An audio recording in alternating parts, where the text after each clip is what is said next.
The U.S. Supreme Court has ruled that the DACA program can stay. This is the Deferred Action for Childhood Arrivals. The Trump administration has been actively seeking to end the program, and this Supreme Court ruling prevents that from happening. DACA protects about 700,000 young immigrants, sometimes called dreamers, from deportation. This was a 5-4 decision by the U.S. Supreme Court, and the opinion was drafted by Chief Justice Roberts. Now, DACA, as you might remember, was created by executive action by then President Obama back in 2012. It did not create a path to citizenship, but instead protected these children from deportation.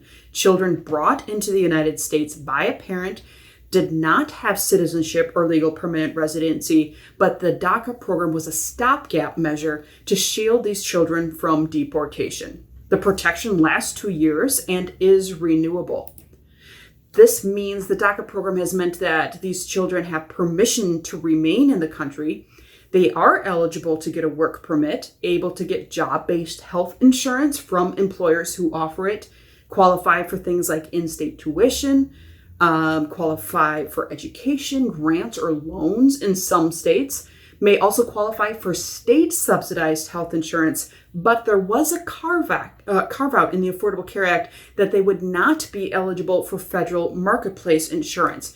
Now, you might remember that the immigration rules for the marketplace for eligibility is that you are lawfully present in the United States, and any kind of visa or legal permanent residence status or full citizenship will meet the eligibility criteria for lawfully present. However, DACA status does not qualify as that lawfully present status for purposes of the federal insurance marketplace under the Affordable Care Act.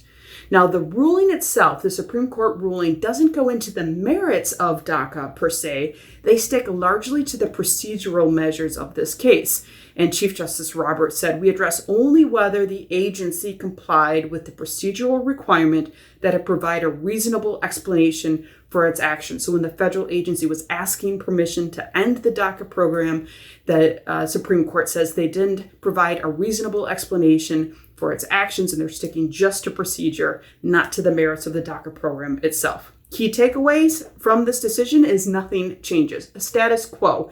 No changes to the DACA program, no changes to any of those eligibilities that we talked about student grants and state tuition, job-based insurance if the employer offers it. Things stay the same for now. Could that change? That's yet to be seen. The agency could redraft its request, put in a little bit more detail, and we could have this conversation all over again.